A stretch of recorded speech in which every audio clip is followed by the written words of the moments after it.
이슈, 실적, 수급, 차트 네 가지 조건으로 종목을 탈탈 털어보는 네 박자 종목 시간입니다.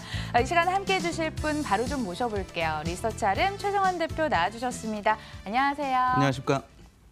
지난주 이 시간에 환경을 화두로 2019 유망주를 선정을 해드렸습니다. 반응이 너무 뜨거워서요. 오늘은요, 또 시장 환경이라든지 사업 구조에 관련해서 긍정적인 변화에 주목해서 유망주 선별해 오셨다고 합니다. 오늘도 역시나 기대를 해주시도록 하겠습니다. 그럼 주제부터 한번 확인을 해볼까요? 네, 떴네요. 2019 변화와 관련해서 투자 유망주 3선을 꼽아주셨다고 합니다.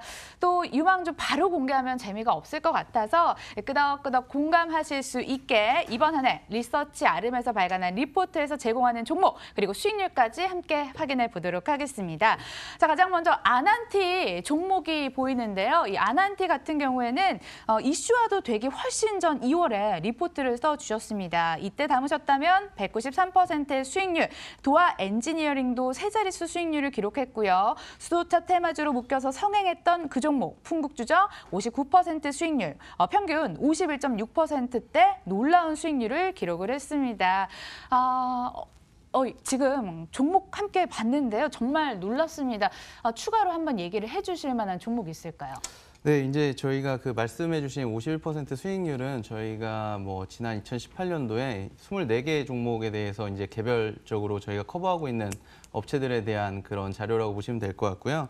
그중에 이제 말씀하신 51%는 이제 최고가 기준으로 수익률을 산정한 거기 때문에 지금 종가 기준으로, 그러니까 12월 14일 종가 기준으로 저희가 말씀드린 종목들을 이제 일정한 금액만큼 전부 다 사셨다고 하시면 5.6% 정도의 수익을 기록하실 수 있다, 이런 말씀이고요. 그리고 이제 좌측에 보이는 그 표 같은 경우에는 저희가 리포트 발간 당일에 이제 주가가 어느 정도 올랐느냐에 대한 그런 영향력 평가를 자체적으로 시행을 한 건데, 이제 그 고가 기준으로 봤었을 때 24개 업체 중에 3개 업체가 이제 상한가를 기록을 했었고요. 그리고 종가 기준 수익률로 봤었을 때도 도화 엔지니어링이라든지 아니면 풍국주정 같은 업체들은 종가 수익률도 상한가를 기록할 만큼 어떻게 보면은 시장에서 좀 많이 저평가되어 있는 종목들을 찾고 있는 그런 리서치 기관이다, 이렇게 이해해 주시면 좋을 것 같습니다. 그리고 저희가 이제 그 12월 14일 종가 기준으로는 5.6% 수익률을 보이고 있지만, 지금 그 이후에 일주일 동안 아난티라든지 풍국주정 같은 업체들의 주가 상승률이 더 높게 나타났기 때문에 이것보다 이제 좀 더 높은 수치를 기록하고 있다라고 말씀드릴 수 있겠고요. 지금 코스피나 코스닥 같은 지수가 지금 어떻게 보면은 한 16% 정도 하락한 상황이지 않습니까? 그래서 이런 부분들을 감안했을 때 20% 이상의 그런 오버슈팅을 보여주고 있습니다. 그래서 상당히 좀 앞으로 방송도 좀 지켜봐 주시면 좋을 것 같습니다. 네. 예, 그동안 공개해 주셨던 종목 가운데 내년까지 끌고 갈 만한 종목 왕중왕전이라고 해야 될까요? 옥석 가리기 해주신다고 합니다. 내년까지 끌고 갈 만한 첫 번째 유망주부터 함께 만나보도록 하겠습니다. 가장 먼저, 네. 뜰까요? 예, 아직 안 나오고 있네요. 제가 먼저 말씀해 드리도록 하겠습니다. 인텔리안 테크 첫 번째 종목으로 가지고 오셨는데요. 왜 가지고 오셨을까요? 네, 저희가 이제 그 내년도에 어떤 화두에 대해서 준비를 한다고 말씀드렸었는데, 지난해는 저희가 이제 환경과 관련된 업체들에 주목을 해봤다면, 이번에는 이제 사업 구조의 변화라든지 아니면 시장 환경의 변화, 그리고 대외 관계의 변화, 그리고 한반도 전체의 그런 변화들이 많이 있을 것으로 판단돼 가지고요. 이 변화를 화두로 해서 5개 종목을 준비를 해봤는데, 오늘은 이제 그중에 3개 종목에 대해서 좀 설명드리려고 하고요. 인텔리안 테크 같은 경우에는 해상용 위성통신 시장에서 어떻게 보면은 이제 4G에서 국내에서 5G로 이렇게 넘어가는 것처럼 FBB 안테나에서 지금 V셋 안테나 쪽으로 세대 교체가 이동이 되고 있는 상황입니다. 그래서 이런 부분에서 글로벌 시장에서 지금 1위 사업자로 되어 있는 업체이기 때문에 앞으로 이 V셋 시장이 글로벌 시장에서 상당히 확대가 되게 되는데 상당한 그런 수혜를 입을 수 있다라고 말씀드릴 수 있겠고요. 지금 그림에서도 나왔다시피 세계의 지금 V셋 안테나 판매량이 지속적으로 확대되고 있고, 그럼에 따라서 매출액도 동반 성장하고 있습니다. 이런 부분들은 이제 이동통신사들이 5G를 내세우면서 가격 정책 같은 것들에 대한 그런 이득이 많이 생기기 때문에 이 V셋 안테나로 그 선박에 탑재되는 비율들이 상당히 높아지고 있는 그런 상황이다라고 말씀드릴 수 있겠고요. 지금 대형 선박에는 실제 이제 신규로 발주되는 그런 대형 선박에는 V셋 안테나가 다 탑재가 되게 되는데, 지금 돌아다니고 있는 그 대형 선박의 척수가 지금 한 15만 척 정도 되거든요. 그 중에서 지금 보급률이 20%에 불과하기 때문에 앞으로도 이제 성장할 수 있는 룸이 많다. 이렇게 좀 말씀드릴 수 있겠습니다. 그리고 이제 두 번째로는 그 동사가 그 글로벌 원앱이라는 프로젝트에 상당히 그 중추적인 역할을 하고 있습니다. 이 원앱이라는 그 벤처 업체가 어떤 일을 하냐면 전 세계에 뭐 800여 개의 그런 인공위성을, 소형 인공위성을 띄워서 전 세계적인 그런 인터넷을 연결시키겠다라는 그런 프로젝트를 가지고 있는데 그 가운데에서 이제 그 인텔리안테크가 그 프로젝트에 합류하게 되면서 상당히 이제 그 지상국과 관련된 위성통신 서비스들을 연결하는 뭐 상당히 중요한 역할들을 하고 있습니다. 그래서 이런 부분들이 내년에 가시화되기 때문에 이런 부분들이 어떻게 보면 추가적인 그런 실적 성장의 동력으로 작용할 수 있다. 이렇게 말씀드릴 수 있겠습니다.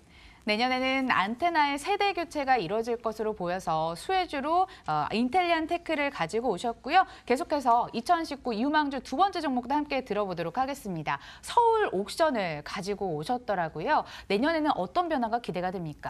네, 우선은 저희가 이제 지난 뭐 한 달 전에도 한번 말씀드렸었던 종목인데 서울 옥션 같은 경우에는 지금 주가가 좀 많이 빠졌습니다. 그때 저희들이 보고서에 생각했었던 그런 성장 모멘텀들은 홍콩 경매라든지 아니면 국내에 있을 그 12월 달에 있었던 메이저 경매에서 상당히 좀 좋은 실적을 보여줄 거라고 생각이 됐지만 이 경매 성적이 그닥이 좋지 않았었거든요. 그러니까 왜 그러냐면 이거를 좀 잘 아셔야 되는 게 투자자들이 이제 컬렉터들이 그림을 이렇게 뭐 경매에 내놓았다가 이제 가격이 더 오를 걸로 생각하기 때문에 이런 부분들이 이제 그 투자자의 변심으로 인해서 취소가 되는 그런 경우들이 많이 있거든요. 그래서 이런 부분들이 이제 취소가 되면서 경매 규모가 생각했었던 것보다 좀 축소가 많이 됐습니다. 그렇기 때문에 경매가 조금 안 좋아졌었던 거라고 보시면 될 것 같고요.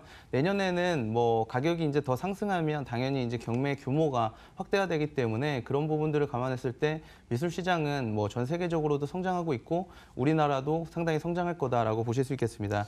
지금 그림에 나타나는 것처럼 지금 그 2018년도, 19년도 지속적인 그런 그 미술 시장, 경매 시장의 성장이 예상이 되는 부분이 있고요. 그래서 이런 부분들을 감안했을 때 국내 1위의 경매 업체인 서울 옥션에 대해서 상당히 주목해 볼 필요가 있다. 이렇게 좀 말씀드릴 수 있겠습니다. 그리고 이제 그 4분기의 실적이 또 그렇게 나쁘지만은 않거든요. 그래서 실제로 실적이 나온 다음에 뭐 보시면 아시겠지만 뭐 내년보다 더 확실히 좋은 성과들을 나타낼 것으로 보고 있습니다. 그리고 내년 같은 경우에는 지금 뭐 한중 관계가 해빙 모드에 돌아서면서 중국 내에 지금 단색화 전시들이 재개가 많이 되고 있습니다. 그래서 단색화 전시가 재개된다는 것은 중국 시장이 이제 글로벌 시장에서 어떻게 보면 미술 시장 가운데서 가장 큰 그런 분야거든요. 그런 나라거든요. 그래서 이런 부분들이 단색화의 제 관심으로 이어지게 된다면 뭐 우리나라 미술품을 가장 잘 소싱할 수 있는 서울 옥션의 어떤 그런 그 흥행이 지속이 될 걸로 보고 있습니다. 그래서 이런 부분들을 감안했을 때 뭐 실적 개선세가 내년에는 더 뚜렷하게 나타날 거다. 그래서 지금 주가 수준이면 상당히 좀 저평가되어 있다. 이렇게 말씀드릴 수 있겠습니다. 실적이라든지 한한령 해제 이슈, 정책 기대감 등을 이유로 내년에는 한번 서울 옥션 눈여겨보시라 이렇게 투자 유망주로 꼽아주셨고요. 계속 한 개, 두 개씩 공개가 되고 있는데 마지막 2019 투자 유망주 3선까지 들어보도록 하겠습니다.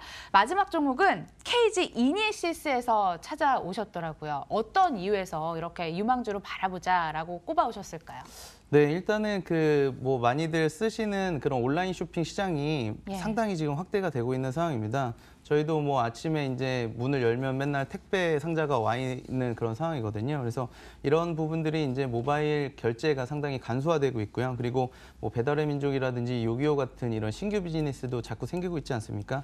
여기에 뭐 신속한 택배 서비스라든지 뭐 미세먼지나 폭염 같은 이런 잦은 기상 이변들 때문에 상당히 이제 온라인 그 쇼핑 시장이 커지고 있는 그런 상황이고요. 지금 나타나고 있는 그림 같은 경우에는 이제 우리나라의 분기별 온라인 쇼핑 시장의 그 성장 전망인데요. 지금 올해 같은 경우에는 이제 분기별로 더해 보시면은 뭐 100조 원을 신규로 돌파하는 그런 한 해가 될 거다라는 이야기들이 있습니다. 그래서 상당히 이제 온라인 쇼핑 시장이 커지고 있고 이 온라인 쇼핑 시장이 커지면 커질수록 이런 피지 사업자들한테는 수수료 수익들이 많이 발생이 되기 때문에 안정적인 성장을 하고 있는 업체다라고 보실 수 있겠습니다. 지금 뭐 전국에 17만여 개의 그런 가맹점을 바탕으로 해서 뭐 카카오 쪽에 이제 그 결제 모듈이라든지 아니면 삼성 쪽의 페이라든지 이런 카카오페이나 삼성페이 쪽에 그런 전략 관계들을 뭐 바탕으로 해서 상당히 지금 가맹점 확대가 진행이 되고 있는 상황이고요. 그리고 이런 안정적인 실적을 바탕으로 해서 뭐 여러 가지 이제 M&A를 시도를 하고 있습니다. 2017년도 6월달 같은 경우에는 KFC 코리아를 인수를 했었는데요. 이런 부분도 지금 KFC 코리아가 이제 인수 이후에 흑자 전환을 바라보고 있기 때문에 내년에 이제 흑자 전환이 가능하게 된다면 실적 개선세도 더 나타낼 수 있을 것 같고 신규로 이제 추가적인 M&A까지도 또 시도를 할 수 있습니다. 그래서 이런 부분들을 감안했을 때 회사가 좀 많이 변화될 수 있는 그런 한 해가 될 거다 이렇게 좀 말씀드릴 수 있겠습니다. 예, 인텔리안테크, 서울오션, KG 이니시스 얘기 들어봤고요. 유망주와 함께 2019년 수익률도 함께 기대를 해보도록 하겠습니다. 리서치아름 최성환 대표 함께했습니다. 오늘 말씀 고맙습니다. 감사합니다.